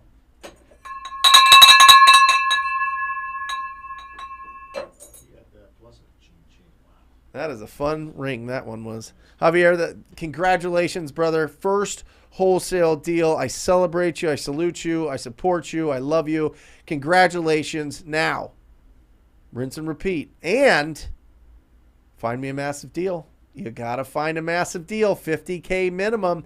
$50K minimum. Deposited. Wired. Check that you post to Facebook or Instagram, I guess. You got those right underneath tattoo. Yeah. I mean, incredible. I mean, $50K. That's what I want. So keep it going. Congratulations. Super, super happy for you. For real. McHana. Okay. Bears with 2 S's? I don't want to meet those bears. Those sound fierce as hell. Bears. That's when they're real scary. Is when they're you have to like have a lisp to say it. 2125 West Bears Avenue, Tampa. Okay, what's the deal with this? Seller wants $790,000. Look at you. Look at this beauty. Okay, first of all, look where we're at. Okay, this thing is showing up as it is on the freeway. So obviously it's not. I don't think it's this house. Let's take a look. Let's see what's going on here. This looks like somebody took a drone picture. All right, let me tell you something right now. All right? Let me tell you something right now. If somebody has a drone picture on PropStream, this is obviously from an MLS details here, right? It was MLS. It was on the MLS here. This property is active for $799. All right? I knew that this property was probably active or was recently listed because it has a drone picture of this property. All right? These people want to get everything they can. Let me explain to you the psychology of somebody that requires a drone picture of their house to sell their property. They are pulling out all the stops. They want to squeeze out every cent of this property. They want it all. All right? The motivation, this is an auction property. I get it. Okay, we've got an auction property. It is a rare opportunity to purchase 2 acres of land in the heart of Carrollwood and 135 feet of lake frontage. All right? Let me see. They are trying to get all of it. Allie Lund, and it was originally, look at this, $794. That wasn't good enough. They're like, put it to $900,000. Wasn't good enough. Now they're at $800,000. Listen to me. This is not a deal. I love you, but this is not a deal. I'm telling you why this. Listen, and I'll comp this. We'll go through it. But I'm telling you, they want to get retail value out of this property. It is on the market for $799,000. These wild people have done 2 price adjustments in 2 weeks. Okay, when you see this kind of action, that means that they are like all over this. They want to get this thing sold for top dollar as quick as possible. Now, if you can negotiate way under, they want $790, of course, because then there's not another agent involved, or maybe that's like their bottom line on this thing. But let's look at the comps. Let's see if how they're justified here, because I'm gonna tell you it's gonna be not a lot. So here we go. Number 2 right here, 800,000. Beautiful. Okay, this is great.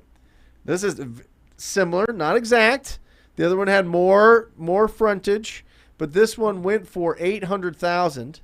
Okay, and this is exactly what they are using as a comparable. Look at this thing.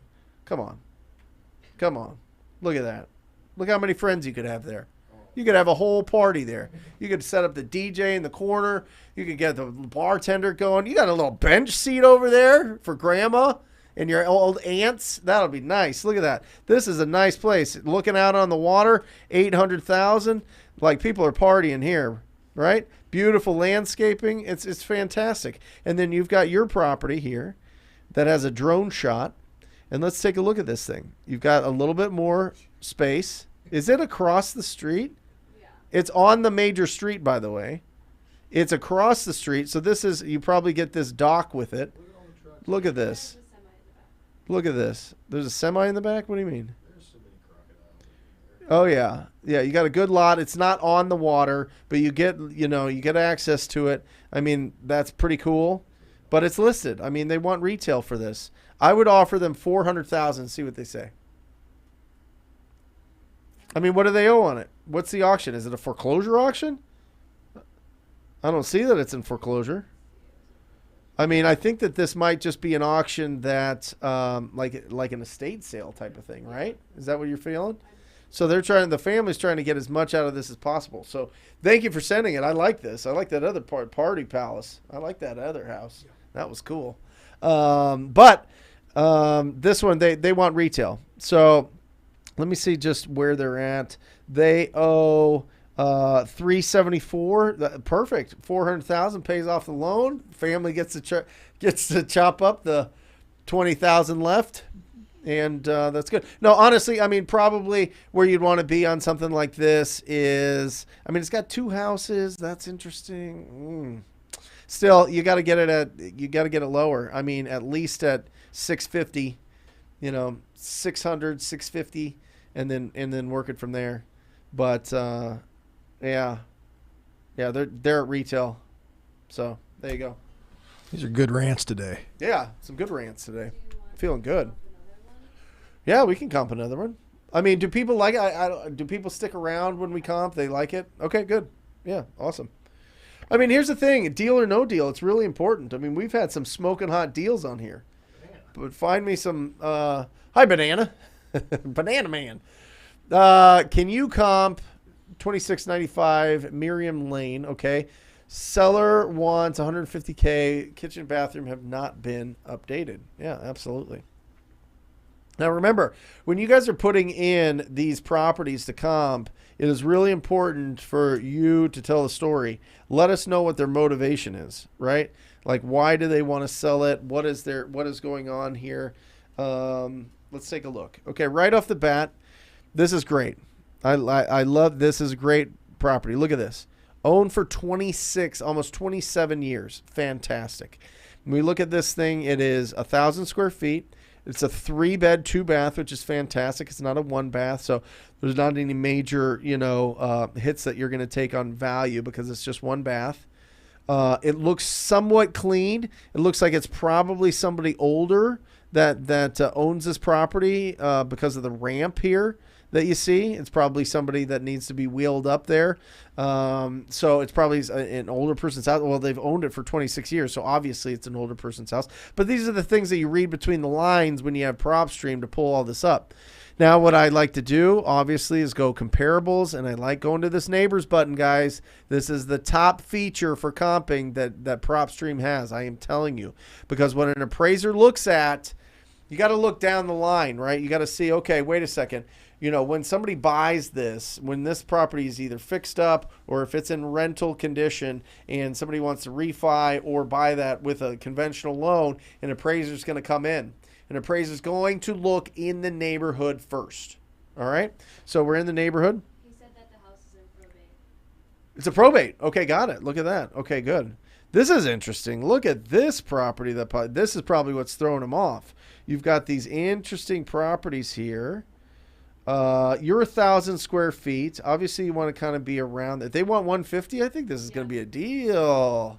See what's happening here? Look at this 1,200 at 245. Closed at the beginning of the year. 14. I'm interested in seeing what's going on here. This one's wild. This one, I don't know what's going on. This might be a package deal, but it's on the same street. You're on the same street here. Miriam at 408. This could be okay. This is a bulk package deal. All right. So, and this is great that we just hit this. So whenever you see this, right? Whenever you see this big amount that just pops out of nowhere, but the property looks kind of just basic, and there's not an MLS listing on it, that means it was purchased as a package. And you can see, look at the estimate. Look at this. You think they own some property?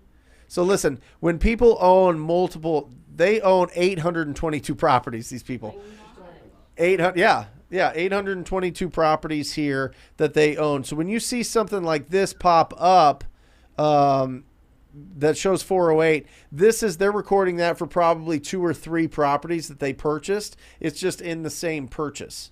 All right, so don't use this as a comp. It's not gonna make sense. So let's go down the line here. Got another 1257. It's a little bit bigger, same size lot, same time built, and this went for 240. Let's see how. Oh, look at this. Oh, look at this. Look at this. This is nice. The curtains not, but this is nice. Look at that. That's a wild granite. I'm telling you. Listen, if you're flipping houses, don't do wild granite like this.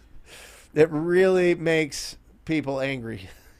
It really does. That's the first thing they want to change. Keep it very, very, very clean. I know it's a fun feature, and I know it's creative and beautiful. And look at God's creation on this beautiful slab of stone. But don't do this. Don't do this. Anyway, moving on. You got some interesting thing. They opened this house up. I think that this house originally was probably similar size to ours, and they might have opened up either a covered patio or something going on. Whenever you have foundation stuff here, whenever you have a pole in the middle of a house, it just makes it awkward. It's just an awkward deal. But this is top shelf. It's very nice. 240,000. So, I mean, what do you think, Mike? 240. That just closed in, that's February. Yeah. I would hit this thing. I think ours is going to be 240, 250. It's smaller. But I think that you can have a more traditional floor plan, and the market's just hotter right now. So I would say 240, 250. Let's break it down real quick here. Will you also put up the repair estimate again? ARV equals, let's just go 250, just because I think that the market's very, very strong. And 250 off the bat, we're going to, because it's above 200,000, we're going to times this by 0.84, right?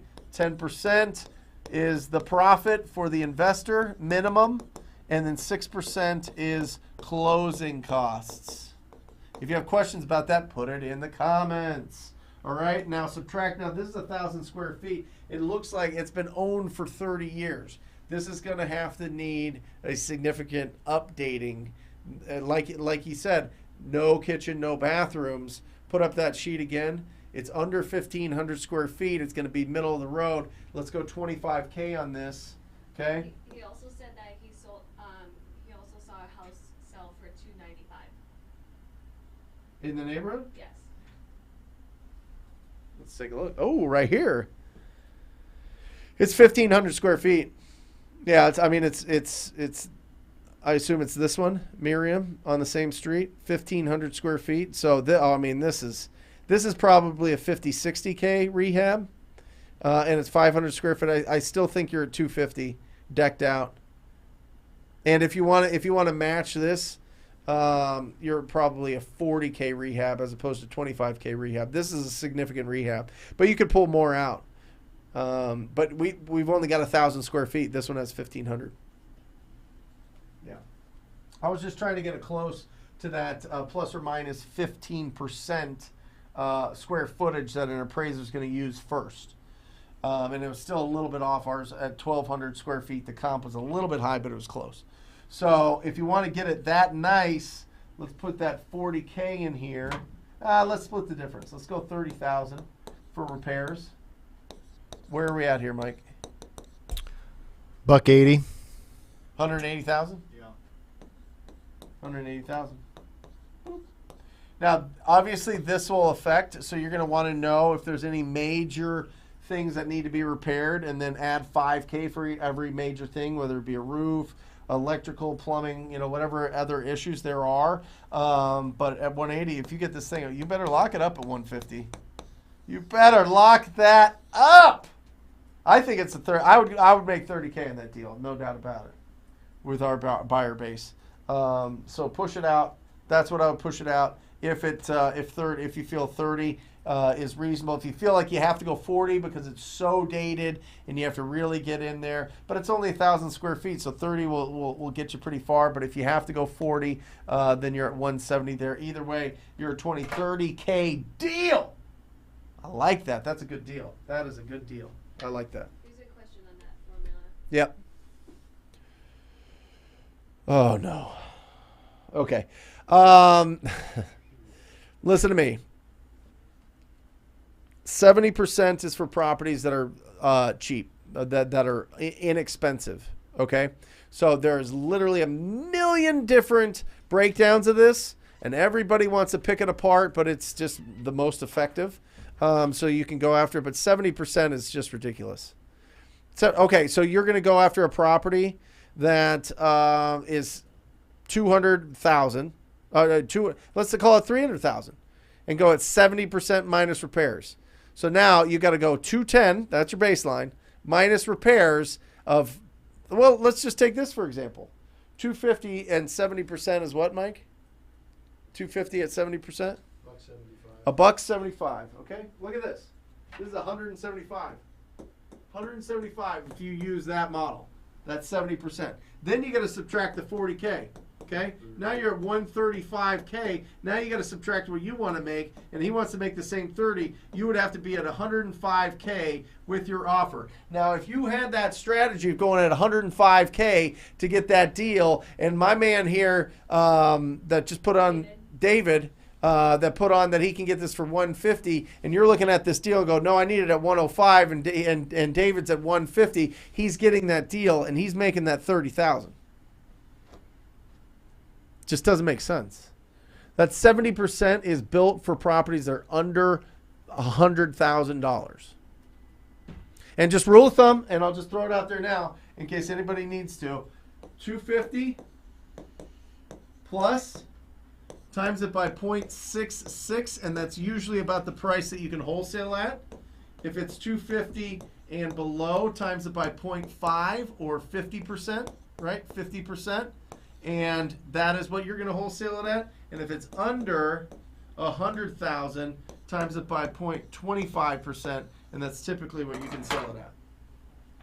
Or what you can offer it at. What your offer could be at, I'm sorry. And then add on to that from there. Good? Good. Make sense? Good. The reason I get like so fired up about that is because I know people are putting in these super low ball offers and they miss the deals.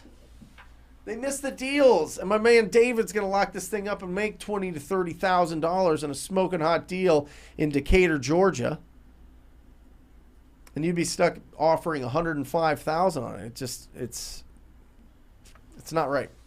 Okay. Hula, I have a question about appointments. Ooh, all right. When you have an appointment with a seller, are you asking the same questions you ask when speaking with them over the phone? I'm a little confused. First of all, the most important thing, again, let's start with the approach, certainty and likability. Okay? Now, you don't have to parrot the conversation that you had if you already know what's going on. Remember, when you go there, everything comes down to three things: the price, the terms, and you. So what I want you to do is, before you go on that appointment, you have to pre-qualify them. Understand, what are the price, what are the terms, what do they want? Now, sometimes you're not going to get the price, but you can set up an advanced agreement. And an advanced agreement is something like this. Hey, Billy, when I show up at the property today and we've already agreed on price, we've already agreed on terms, and if you like me, you want to work with me, is there anything stopping you from moving forward and us signing the purchase agreement? And then be quiet.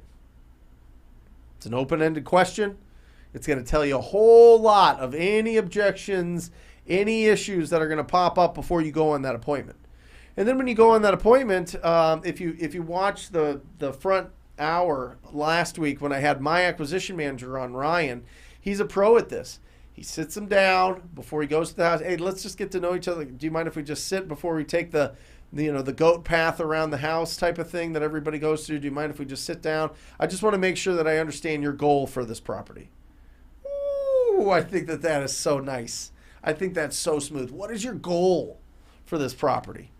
What a great question. Oh my gosh. And you already know because we've pre-qualified. Now you're just reconfirming. And then they're like, our goal is to get this price and be done with it here. That's fantastic. I got that right here on the purchase agreement. Why don't we go ahead and agree to this, and then you can show me the house and I can take some pictures and we can move forward. How about that? How about signing it before you even walk through the house? I mean, listen, this is... Ryan is there. Ryan is on an appointment. Ryan Thornton, the Mantis, Mr. July, is on an appointment right now, and I'm telling you, it is a smoking deal. He'll lock it up. I bet I got a text. Do I have a text from him? No, he knows better. All right, I'll text him after this. But yeah, he'll. By the way, congratulations. You're going on appointments. Make sure that they're pre-qualified. That's the biggest. That's the biggest challenge that I see as people are starting to build this momentum is pre-qualifying those leads. Absolutely critical. Condition of the property, timeline to sell, motivation to sell, and the price. Boom.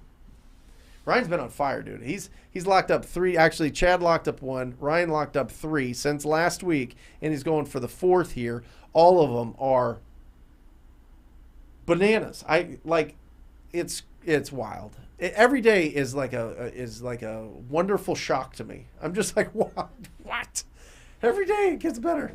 Okay, Hector, I've been driving for dollars. I have a very hot lead in terms of motivation and condition of the property, but his timeline is for the next year. How should I follow up? I spoke with him 3 days ago. Great question, Hector. The question is, what is magic about a year from now? Why does he want to move in a year from now? If something happened... is there anything, I would ask this question, is there anything that would need to happen for you to sell it sooner? Or what would have to happen for you to sell it sooner? That's what I would ask him the next time. And if it's a year out, obviously shorten that. It's probably, he's going to sell it sooner than that. So I would just hit him up twice a month and just reach out to him and see if that's still the plan for a year. You're not going to lose them from over communicating. And if they do, they just kind of ghost you because they're not going to sell anyway. And once you come around to it, you understand that they're just kind of staying put. So twice a month, see how he responds, see if he's communicating or she or them, and try to shorten that timeline. Trying to find out why it's a year as opposed to sooner. So, like, what if they say, because people, I feel like they can waste time on things like this. It's like, so if they say, well, in a year, the kids are going to graduate, so we want to downsize. Right. I mean, is that motivation? No. Yeah. No. But he says the condition and the motivation's there. So that's perfect. That's all I need, Hector. I mean, that needs to be, I would pin that lead to the wall of my office or wherever and just look at it and be like, ooh, I'm going to get you. You're going right into I had a red folder. It's somewhere around here. I got to bring that thing out. And it literally has me scribbled on there, hot. And I would just walk around with this. It's in that drawer, right? Yeah, it's a hot folder. Can you get it real quick? Do you know where it's at? Oh, Hunter doesn't want it. She give me the eye. Next week, we will be showing the hot folder. Oh, yeah, she's doing the question. Sorry.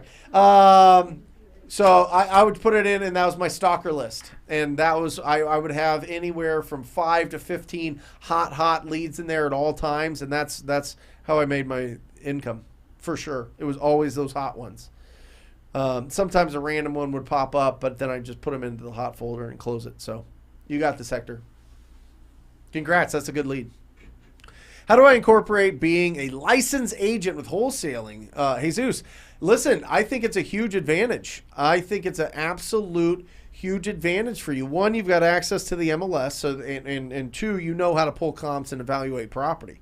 So this is what I'll say is the other 90 to 94% of the world is retail. Where do you want to live? If you want to live in both, that's cool. But you got to convert the ones that are retail into retail listings or buyers or whatever else. And then the properties that are in rough shape, you need to be the buyer. All right? You take off that realtor hat, take off that fiduciary responsibility to represent them, and you put on that, hey, I want to give you cash for your property.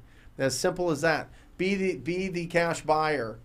And partner up, or I'm sure you're doing well as a real estate agent. You've got the money, you've got the connections for hard money and private money, and be the buyer. And then if you don't want to buy it, or it's something that you can put out to your clients and your cash buyers, push it out to them. And if it's not the right price, then obviously you have an inspection period. But every property that I look at, I will close on. If we don't want to close on it, then we just don't lock it up. Yep. Also, tomorrow's show. And tomorrow's show. By the way, yes. Oh, great point. Tomorrow's show, we're talking all about communicating with real estate agents. In the Millionaire Before 30 show tomorrow, we're going to be talking with Ryan Zola, how he's communicating and getting multiple deals every single month on the MLS working with real estate agents. Do not miss that tomorrow. It's part 2 of that. If you haven't, get caught up on the first one. It's on this channel, and then join us tomorrow. And by the way, if you have not subscribe. I would love to hit 50,000 while we're today. Man, that would be dope. That'd be really cool. So be brave. If you're watching this later, if you're just watching the recording of this and you have not subscribed, subscribe. Hit the bell. Hit that thing. Look at that. There's 2 of me on the screen right now. Look at that. Look at that enthusiastic guy. There he is. Okay. Greg, how often do you recommend to door knock when driving for dollars? That is a good question, because it slows down the process for sure. I mean, you'll go knock on a door and somebody will answer, or you're knocking on the neighbor's doors if it's really. This is what I'd say, Greg. And this is just from when I used to do old school. If the property is completely destroyed, I'm getting the scoop from the neighbors.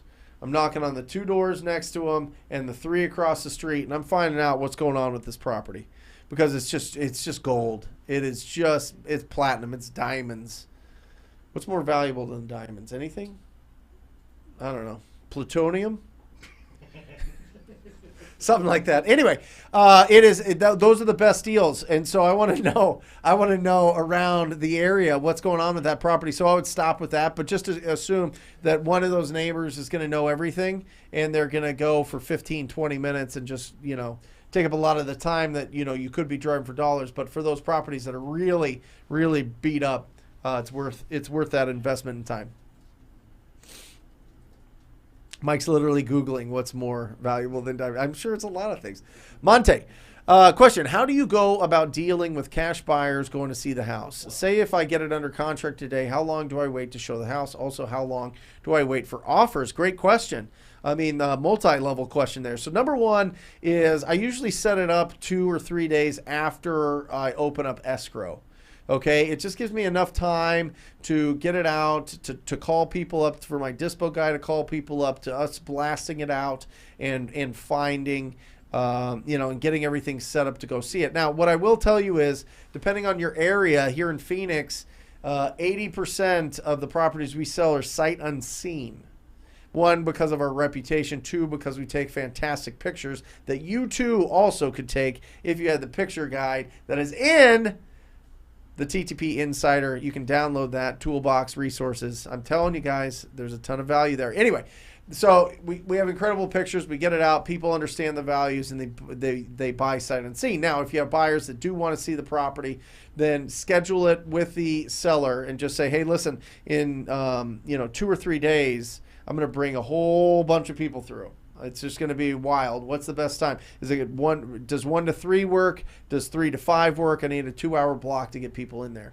And then from there, it's just seeing who gives you the best price and the best offer. And that doesn't necessarily mean the best price.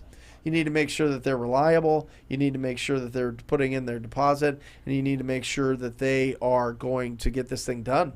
They're going to close. They're going to close on time and make it as smooth as possible. So how long do I wait for offers? When I get the right offer, we get the right offer, typically within that 24-hour period, Monte. And listen, if you got a smoking hot lead or smoking hot deal, how many do we have, Matt, real quick? 200 short. We're 200 short of 50,000 subscribers. Come on. Anyway, yeah, I get them all in, and I look for the best offer within 12 to 24 hours, and then we get it going and move on. So, Brent, were those three things for the cash buyer for who's the best offer? Did you say it's reputation? Yep. Non-refundable earnest money, yep, and they're paying cash or hard money? Yeah. Right? Okay. Yeah, I mean, they always have to pay. They always have to be cash buyers, but it's just the ones that are willing to put in the earnest deposit quickly and communicate the best. I think more than, I mean, they all have the money, but I think the third part is really communication. Are they going to communicate? Are they excited about the project? Are they going to do it? Are they hitting you up? Are they like really motivated to get this deal? 2 more questions. 2 more questions. Can you scale to $50K a month with the Deal Machine app? Absolutely. Mercy Maine. Or Mr. C. I think it's Mercy, though. Mercy Maine. Yeah, absolutely. I mean, listen, you could do $50K in 1 deal. You could do it in 2 deals. You could do it in 3 deals. It just depends.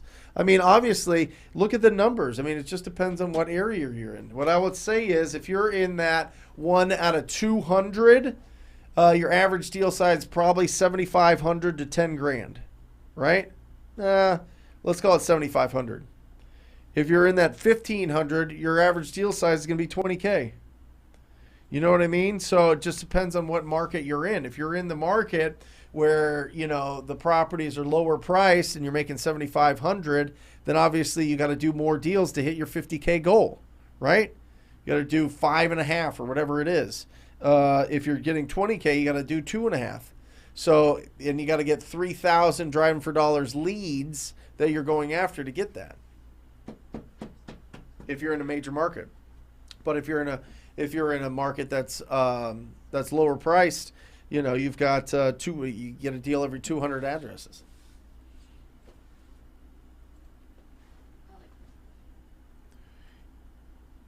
Indira, yeah, Indira. For those of us who really want to invest to build our communities, yes. What's a good way to develop an eye for the right properties for helping people and doing programs, not just for profit? Well, it just depends. You know, it depends on which areas you're going into and are they in the path of progress? Is there gentrification going on? Is there a turnover of older property owners that need to turn over to younger property owners? Listen, back in the day, our grandparents were the young people. You know what I mean? They were buying properties from the 2 generations ahead of them, right? Or before them. So this has been happening all the time. Properties turn over to younger families, to younger people all the time. So you're just looking for those areas that you feel like are going to be the most impact. And one that maybe it's affordability, maybe it's access to whatever jobs, to an economy. Maybe it's just something that's more of a culture of like community, and it's cool and it's trendy and it's fun. You know, so I mean, I wouldn't overthink it. I would find an area that you want to make an imprint on. Just pick it. You know what I mean? Whether it be somewhere that needs a lot of love or somewhere that needs some newer, updated properties, so that, you know, people come in and have a sense of pride in the neighborhood like they did when it was first built. Yeah, so I mean, I think for you, it's just it's a personal decision. I think that what I would do is, here, I'll just give you some instruction and not just go heady with it. I would say go out there, pick 4 areas, really be proactive, start doing business in those areas, and see which areas instinctually feel good for you to really, really focus on. So I would say you got to test it, and it can't just be just a hypothesis. You got to go out there and you got to test this thing out. You got to have those conversations. You got to see what this community's like and find the one that you fall in love with. And then, holy cow, I mean, that's like the most rewarding thing of all time. I mean, that's incredible. So I love that you have that heart, and I encourage you and I support you, love you, and just go out there and do it. So just take the action. Don't overthink it. Just find the areas, take the action. 4 areas. You got this.